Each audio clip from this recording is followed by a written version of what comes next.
To continue with the second chapter, today we shall understand the meaning and characteristics of wealth and also the meaning of trade cycle and its features. The concepts of wealth and welfare frequently appear in economics and are very important. Hence, they must be clearly understood. In the understanding of Alfred Marshall's idea, wealth is something which is useful, scarce, capable of getting exchanged, and can be owned by somebody.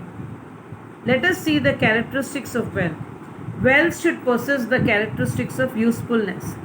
It must be useful in satisfying human wants or needs. For example, house, vehicle, precious jewelry, etc. Wealth should be scarce. Those commodities which are scarce in supply in relation to their demand and possess exchange value besides being useful are called wealth.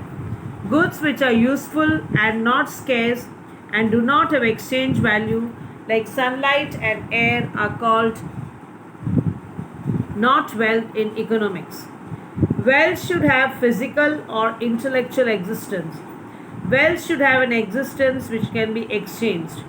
The ability to understand the aptitudes of human beings, their physical abilities are the innate abilities and assets of human beings and are usually not exchanged. In today's world, however, the intellectual ability of human beings, like the ability to create new ideas, are exchanged for money in the market. Yet the ability of a scientist to think is a quality and not wealth, but the novel idea created by the scientist is wealth. Wealth constitutes goods which are capable of exchange. Wealth is an economic concept and therefore must be capable of getting exchanged. A house purchased today satisfies the present need of housing and can be sold in future to buy other goods. Precious metals, land, etc. also possess this characteristic. The last characteristic of wealth is durability. Wealth must possess durability. Durable goods can be used for their future exchange and for satisfying future needs and therefore become wealth. For example, land, house, precious jewelry are durable goods and hence can be considered wealth along with their characteristics. Shares and stocks are also wealth. Food grains which are produced by a farmer are not wealth if they perish in a short period of time. However, if food grains are stored in cold storage for a long time and their market value increases in future, then they become wealth. Hence, new technology can redefine wealth. Let us now understand the types of wealth. The first one is individual wealth. Wealth under the ownership of an individual and meant for private consumption is called individual wealth. Example, house. Social wealth. Wealth under the ownership of society and meant for collective consumption is social wealth.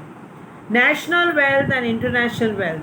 Wealth belonging to a nation and possessed and treasured by a nation is national wealth.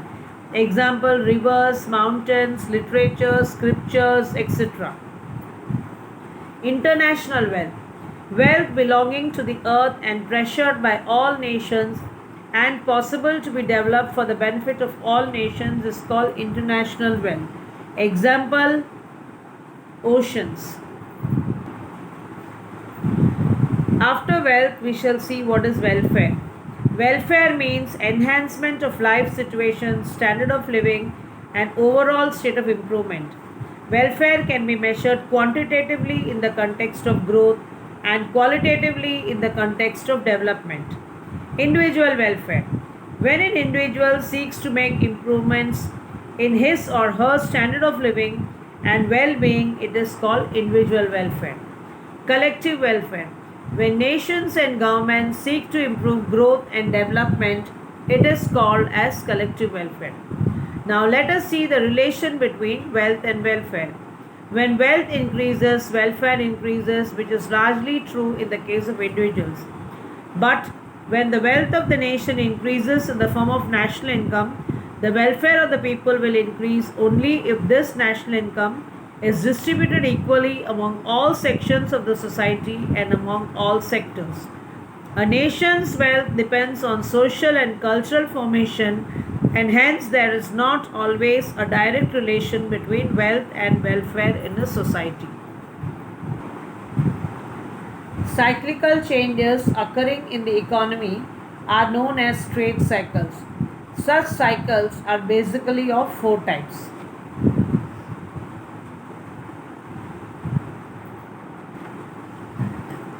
Before we see the types, let us see the definition of trade cycle. According to Herberer, trade cycle is an interval that embraces alternating periods of prosperity and depression. According to Hawtrey, trade cycles are continuous phases of good and bad changes occurring in the economy.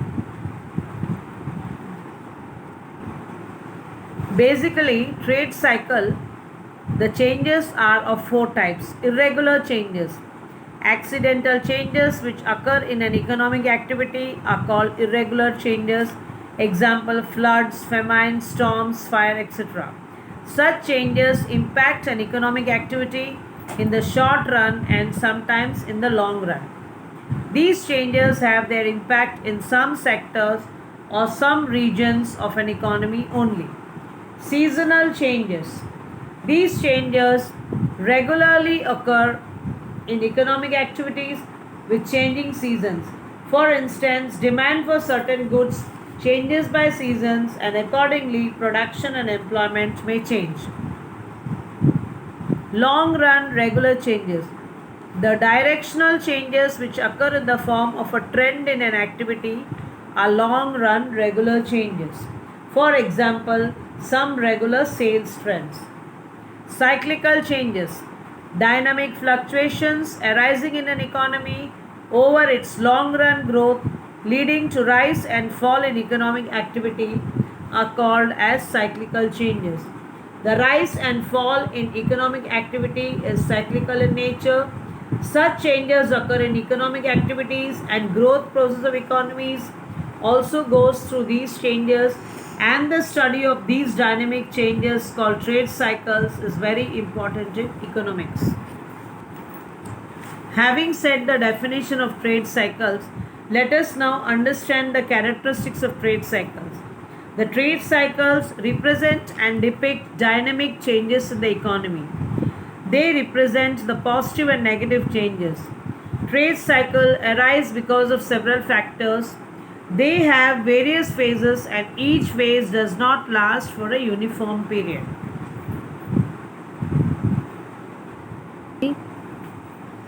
Our last topic in this chapter is phases of trade cycle.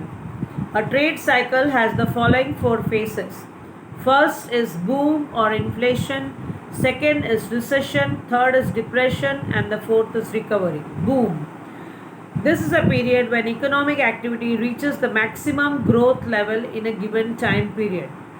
The period in which economic activity reaches the maximum growth level is called boom or peak.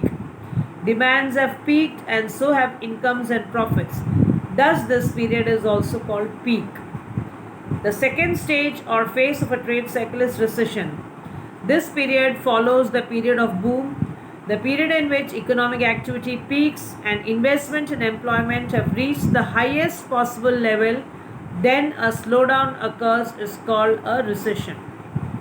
Demand slows down, investment and employment follow. Depression. When slowdown in the recession phase continues and all activities reach a minimum level under circumstances, it causes depression.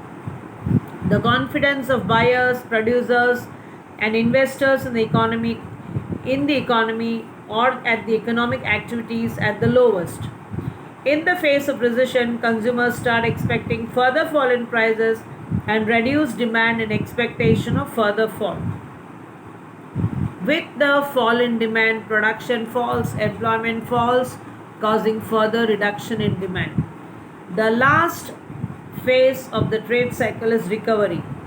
When depression lasts for some time, the suppressed demand starts emerging.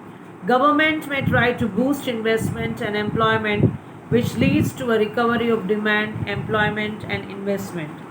These types of trade cycle occur in all economies and all economic activities in the long run. However, in market oriented economies, they occur more frequently while they may be suppressed by the state in the state controlled economies. With this, we come to the end of the second chapter. Please go through the exercises, especially the MCQs for your exam, and also let me know whether you can attempt and answer all the question answers. Please learn the glossary, so which contains the definitions of the chapter.